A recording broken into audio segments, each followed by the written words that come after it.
காதல் என்பது இயற்கையானது. அது விலங்குக்கும் வரும், பறவைக்கும் வரும். அதுபோலத்தான் ஒரு உயிரினம் மனிதனுக்கும் இந்த காதலானது இயற்கையாக வரும். இந்த காதலுக்கு எதிராக இந்த சமூகத்தில் ஒரு பண்பாடு என்று ஆணவ படுகொலையானது காதலுக்கு எதிராக நடைபெறுகிறது. ஒரு ஆணோ ஒரு பெண்ணோ மனமுவந்து இருவரும் விரும்பி காதல் செய்தால் அதை சாதியின் பெயரால், மதத்தின் பெயரால், இனத்தின் பெயரால் நான் பொருளாதாரத்தில் உயர்ந்தவன், பொருளாதாரத்தில் நீ தாழ்ந்தவன் என்று சொல்லி இந்த ஆணவ படுகொலையானது நிகழ்த்தப்படுகிறது. இந்த ஆணவ படுகொலை என்பது இயற்கைக்கு எதிரானது, மனிதநேயத்திற்கு எதிரானது, ஜனநாயகத்திற்கு எதிரானது.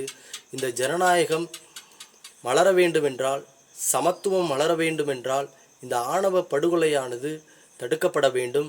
இந்த ஆணவ படுகொலைக்கென்று ஒரு சிறப்பு சட்டம் தமிழக அரசு ஏற்படுத்திட வேண்டும். காதலிக்க, மணமுடிக்க சாதி கடந்து, மதம் கடந்து வேண்டும் ஜனநாயகம்.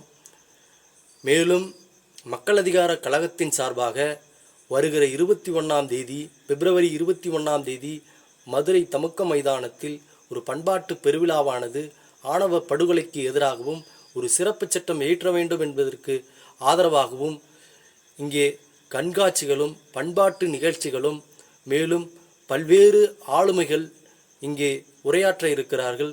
எனவே ஜனநாயக சக்திகள் அனைவரும் கட்சி கடந்து, இயக்கம் கடந்து நீங்கள் அனைவரும் இந்த பெருவிழாவில் கலந்து கொண்டு இந்த பெருவிழாவுக்கு ஆதரவு தர வேண்டும் என்று உங்களை விடுதலை சிறுத்தைகள் கட்சியின் சார்பாக உங்களை பணிவோடு கேட்டுக்கொள்கிறேன்.